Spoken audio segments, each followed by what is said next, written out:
What is happening, everyone? My name is Phil with Think Make Do, and this is a quick mini-series video on making floating shelves for our new kitchen renovation.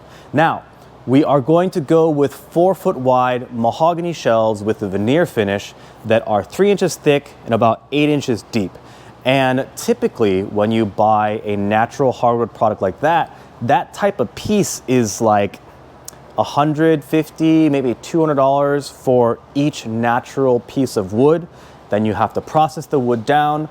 And then, because we are going to recess an LED channel into the bottoms of each one of these shelves, it's going to take even more out of that wood. So we're not going with the natural look, or we're not going with just a pure slab. That would have been at least $400 worth of wood. And so what I'm going to be doing is layered plywood with a mahogany veneer.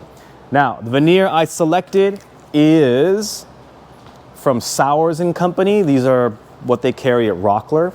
And they're not exactly the cheapest thing on earth. This is like 40 bucks for this pack, and I had to get 2 of them. So this is an African mahogany from Congo. And these 2 packs, they look like these strips on the inside. Pretty cool. And they say they're sequenced. I don't know what sequenced means, but I think that means that I can kind of book match them and make it look pretty natural with them put together. So that is the hope. Anyway, to get to my 3-inch thickness, I'm going to be taking an 8x4 foot sheet of plywood and ripping them down with my track saw horizontally to get multiple 4-foot sheets. And I think I need 4 layers to get to 3 inches, and then I add my veneers on top. I'm going to do my best to get the corners really tight, so in the front you can barely tell that they are veneered product, but inevitably, up close you'll be able to tell. But hopefully the LED lighting and the presentation value of these 3 floating shelves on our kitchen backsplash with the huge quartz backsplash we put on there, everything will kind of meld together and you'll get a really refined look for, what is this, 40 bucks plus 40 bucks plus $100 for the plywood. So plus my time, I don't know, the material cost will be about $200, and hopefully this takes just a couple hours to really get this going. So let's get the equipment set up and let's get to cutting. I recently got a Ryobi track saw, and this thing is amazing. I have a variety of other tools, table saw, but for large sheets and breaking them down, a track saw is just amazing. This one is a Ryobi brand. It's really not that expensive, maybe $200-300 bucks, and it's a game changer. Go get one. What I'm doing here is just laying out on the flattest surface in our concrete slab and using wood glue and some pin nails to hold things in place while I get set up to clamp everything down and secure them and let them dry overnight. In preparing these slabs, I had to run them through the table saw once or twice, and I used some blue painter's tape just to keep the edges from fraying, and then I cleaned them up on my table saw just to get the ends perfectly, perpendicular. I also ran these through the planer just a little bit on each side to get the surfaces smooth and kind of deburr from the cutting process. And I also sanded at 80 grit just to rough up the surface so it's ready for lamination with all the wood glue.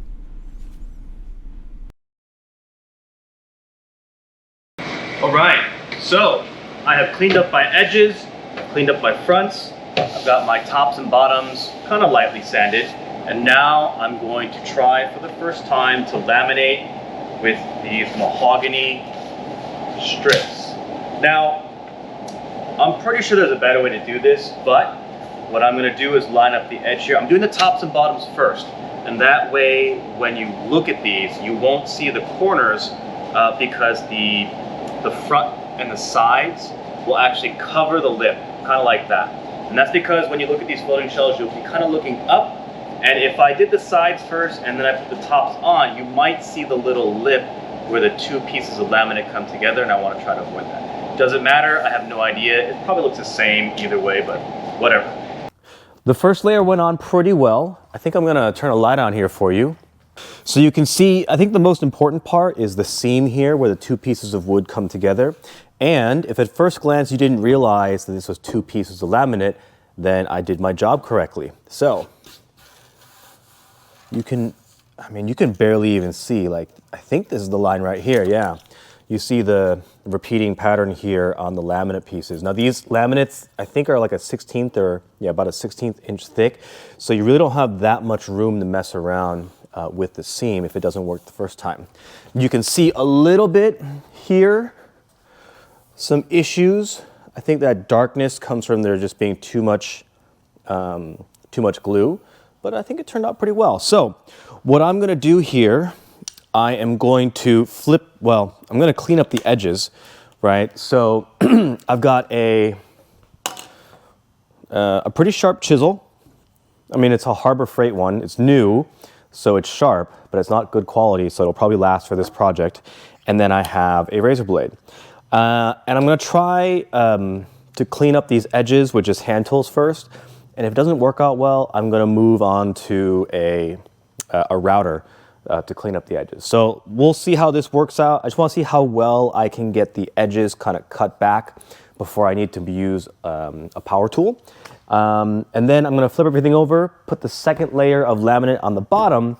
And for this purpose, the laminate on the sides is gonna go on last, and that will kind of hide, it'll kind of hide the seam of the wood in all the corners. I've got all these extra pieces of plywood on the top and the bottom to help kick these straps out a little bit so that when they create pressure, they're not scraping and cracking the little bit of mahogany veneer that I have on the outer edge of my plywood. So I got 1, 2, 3, 4, 5, 6 beefy straps, all these little extra pieces of wood to kind of help with pressurizing the edge. The edge was a little bit dirty the first time I laminated, and that's just because there wasn't enough pressure being applied to those sections. So we are doing that again, hopefully the right way. What you'll also notice is, when that first layer of mahogany veneer goes down, it starts to curl. And that's because the moisture is only on one side. So I went and got my spray bottle, and as soon as the veneer went down, I sprayed the top of the veneer so that the curling effect would kind of normalize and come back together. Moisture on both sides prevents the curling. Anyway, we are going to wait for this to glue up, and hopefully in the morning, it is a beautiful product. All right, so these are the 3 pieces I glued on with the veneer. These 2 bottom layers worked out really well. This third one, the top layer, you can kind of see that you didn't get enough pressure in certain sections, along with, I think, some of the water that I sprayed on. It's not super flat, right? Especially this section here. So what I'm gonna try and do is wet this down again and then put one of these blocks on top and really clamp it down hard and hope that this is able to kind of resolve itself. I don't have high hopes. I might have to plane this entire top off and do this one again, but let's see.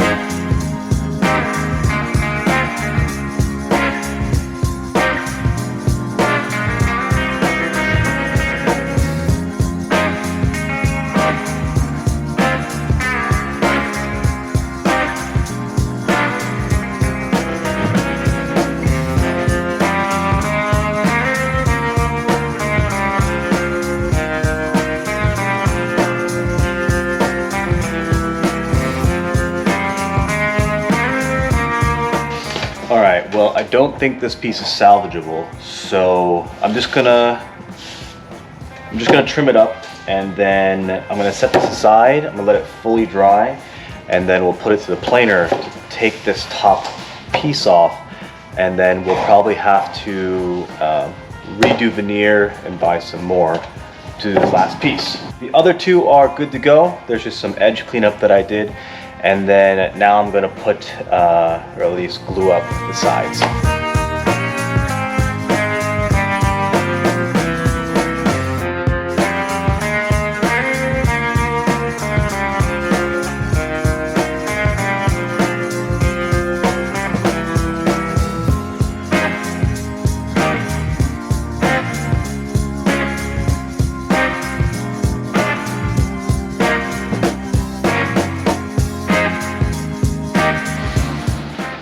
All right, it has been another day, and these side pieces should be dry.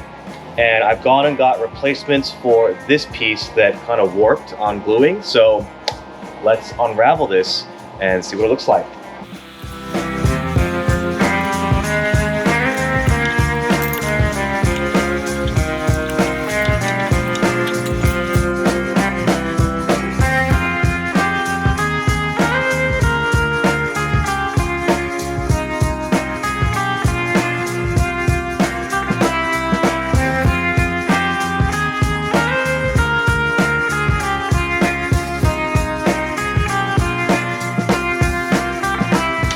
So I won't say that this is perfect, but I mean, it's pretty good. Let me turn a little extra light on here. So if you were to look at this just kind of from this side profile, it almost really does look like a full slab of mahogany, and then boom, it's not. I think the wood grain should have gone probably this way. Yeah, if you wanted to follow, but I don't think you'll notice. Most people won't. Anyway, I'll have to finish it up later, but these two are kind of ready. We'll stick the fronts on and we'll see what happens.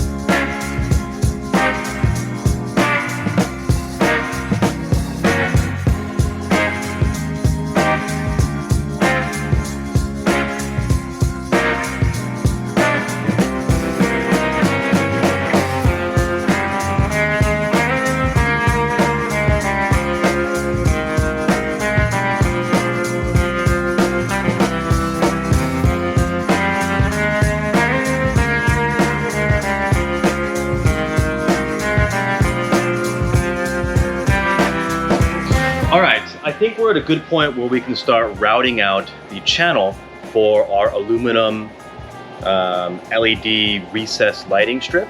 And these are the same ones I use on the primary closet build, as well as really every other build that I do, but they are continuous or chip on beam, kind of a continuous light pattern with no spotting. And these are gonna go on the undersides of these floating shelves. Now, I think I've got them marked, yeah. These are my tops. So the bottom is going to be here, and I have to decide, do I want the recessed channel to be kind of forward facing or front facing, or kind of in the rear? Now I'm leaning towards the rear. I'm going to look at some photos online and decide that right now. But essentially these are 48-inch floating shelves.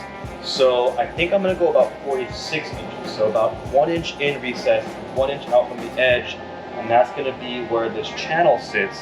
And then I'm going to drill a hole in the side, and that's where the wiring is going to pass through on each of these panels. I'll recess the channel out, get everything set in, and then I will polyurethane these bad boys and do some sanding, make them nice and smooth, insert my LED channels back in, and then these will be ready for installation at the house.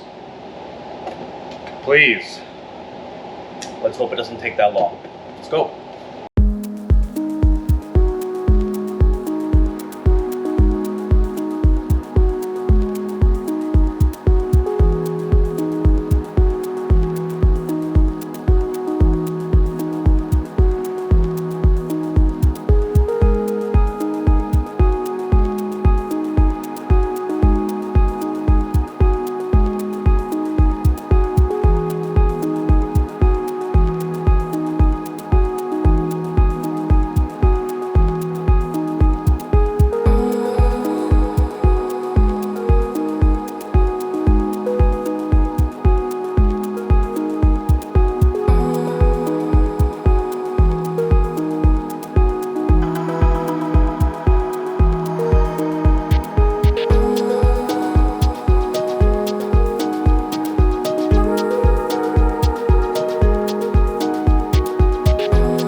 so we've given it our first layer of polyurethane. Maybe not the most perfect job. I see a little missing there. Let's touch that up while I can. Oops. That's probably too much. Well, I never said I was good at it.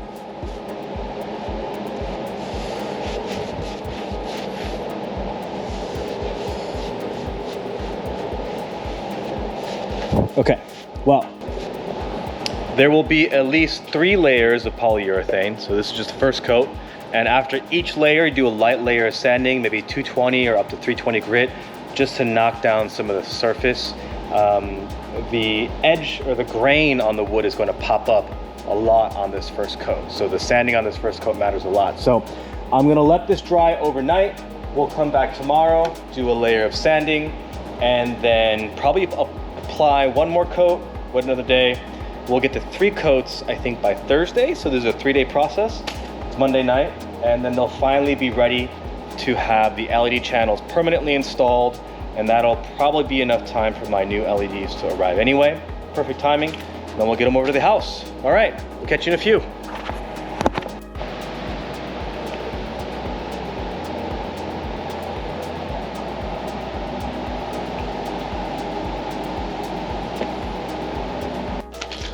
Yeah, let's talk real quick about supplies. So I'm using a Pawtix 5mm COB, so chip on board LED, and this is very similar to what I use in our primary closet, except these are 4000 Kelvin, which is a little bit wider for the kitchen. And what you'll notice here, so these are super thin, right? 5mm, which means they will fit into this aluminum channel without any issue. A lot of times you'll get a 1/2 inch LED channel, and then there's actually such little spacing to either side that you have to jam everything in there, and it looks kind of ugly. So the thinner this is, the easier it is to work with, right? That's the first thing I like. The second, chip on board means it's like a continuous beam. So, you know, there are individual LED chips running along here, but this yellow coating that's on here diffuses the light and makes it look as if it were one continuous beam, right? These are also packed really densely with LEDs. So I think this is like 500 LEDs per meter, or so. What is it? Give me the real number. Some number of feet. Okay, I don't know. Either way, these are more densely packed than your average. So this is more expensive. This is like a $25 roll versus, I mean, you could probably get some $10 if you went super cheap, but then it would look really shitty, right? So I think these are better. I'm going to finish cutting these channels, epoxy them in, then get this set, and then we are going to solder on new leads with my soldering irons so that they can be attached to the wall where we already have some power wires protruding outward. So let's do that.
you've made it this far in the video, thank you so much for tuning in. I really do appreciate the support.